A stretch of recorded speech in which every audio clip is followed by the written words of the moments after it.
మీరు కొత్తగా business start చేయాలనుకుంటున్నారా? మార్చ్ 16-17 హైటెక్స్ లో ఫ్రాన్సెస్ ఇండియా బిగ్గెస్ట్ ఫ్రో ఎక్స్పో. 100 రోజులు మేము మంచి పరిపాలన అందించడానికి ఎవరొచ్చినా కూడా మేము చేరికల అనే విధానానికి పోకుండా మేము పరిపాలన అందించినాం. కానీ ప్రతిరోజు బీఆర్ఎస్ వాళ్ళు, బీజేపీ వాళ్ళు మీ ప్రభుత్వాన్ని పడగొడతాం అని చెప్పి వాళ్ళు కుట్రలు చేస్తున్నారు. కుట్రల్ని తిప్పికొట్టాలంటే మేము కొన్ని కఠినమైన నిర్ణయాలు తీసుకోవాల్సిన పరిస్థితి వచ్చింది. ప్రజలెన్నుకున్న ప్రభుత్వాన్ని పారదర్శకంగా పనిచేయడాన్ని అవకాశం ఇవ్వకుండా కేసీఆర్ నుంచి మొదలు పెడితే కడియం శ్రీహర్ గారు లాంటి వాళ్ళు కూడా ఈ ప్రభుత్వం 3 నెలలే ఉండదని, డాక్టర్ లక్ష్మణ్ గారు కూడా ఈ ప్రభుత్వం ఎన్నికలు అయిపోయిన ఎంబడే మా ఆపరేషన్ మొదలు పెడతామని, ఇది దేనికి సంకేతము? ఈ 100 రోజుల్లో ఎక్కడైనా ఏదైనా ఫిరాయింపులకు కానీ లేకపోతే రాజకీయంగా వేరే రకమైన ప్రయత్నం మేము ఎక్కడైనా చేసినామా? ఈరోజు వాళ్ళిద్దరూ ఒకే లైన్లో మాట్లాడుతుండ్రు ఈ ప్రభుత్వాన్ని పడగొడతామని. అంటే వాళ్ళు పడగొడితే చూసుకుంటూ కూర్చుంటామా? ఇప్పుడు కుక్క కాటుకు చెప్పు దెబ్బ అని పెద్దలు చెప్పిండ్రు, కొట్టకుట్టు ఊరుకుంటామా? కొడతాం కదా. నేను ముందే చెప్పినా కదా, సరే మీరు తారీఖు పెట్టుర్రి చెప్తా కదా అని. అందుకే ఈరోజు మొదలు పెట్టిన, మీరు ఇంకా చూసినట్లేరు. 100వ రోజు మొదలు పెట్టిన, 100 రోజుల పరిపాలన మీదనే పెట్టిన. ఈరోజు ఎన్నికల నగారం మోగింది కాబట్టి ఇంకా ఎన్నికల రూపం చూపిస్తా. రాజకీయ పార్టీ అధ్యక్షుడిగా ఈ రోజు నుంచి రాజకీయ పార్టీ అధ్యక్షుడిగా పని మొదలు పెడతా కదా. నిన్నటి కోడ్ రానంత వరకు ముఖ్యమంత్రిగానే వ్యవహరించిన. ఎందుకంటే చాలా నిబద్ధతతోని రోజుకు 18 గంటలు ప్రతిరోజు పనిచేసిన ఈ 100 రోజులు. ఎక్కడ కూడా చిన్న తప్పిదానికి కూడా అవకాశం ఇవ్వకుండా పరిపాలన ఇచ్చినా నేను అనుకుంటున్నా.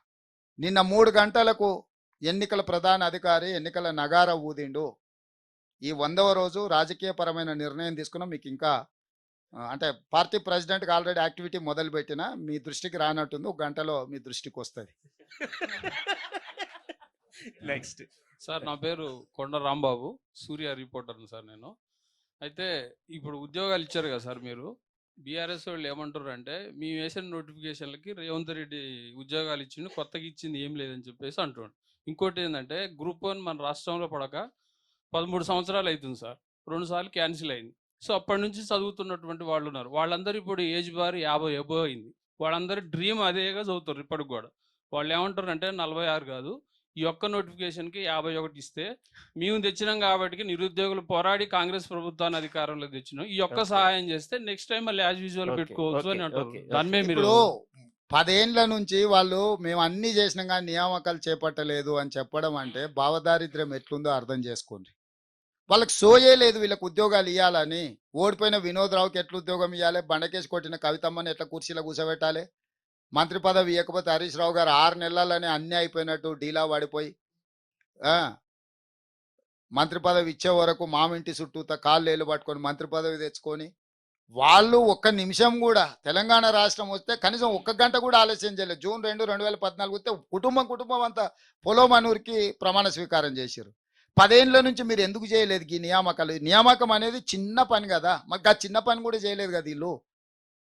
వీళ్ళకి ఎప్పుడు ఆ ఆలోచన, ఆ సోయి, బాధ్యత లేదు. బాధ్యతారహితంగా గాలికి వదిలేసి ఉంటే అన్ని కోర్టుల్లో ఉన్న కేసులను పరిష్కరించుకుంటూ ఒకటొకటిగా చిక్కుముళ్ళు విప్పుకుంటూ నియామకాలు చేసి 3 నెలల 30,000 ఉద్యోగ నియామకాలు నేను చేపట్టిన. ప్రతి పేరు ఇస్తా నీకు, ఎవరెవరికి ఉద్యోగం ఇచ్చినాం, ఆయా డిపార్ట్మెంట్స్ ఎలాంటి చిక్కుముళ్ళు ఉంటే మేము ఆ చిక్కుముళ్ళు నిప్పినామో నేను మీకు డీటెయిల్స్ ఇస్తా.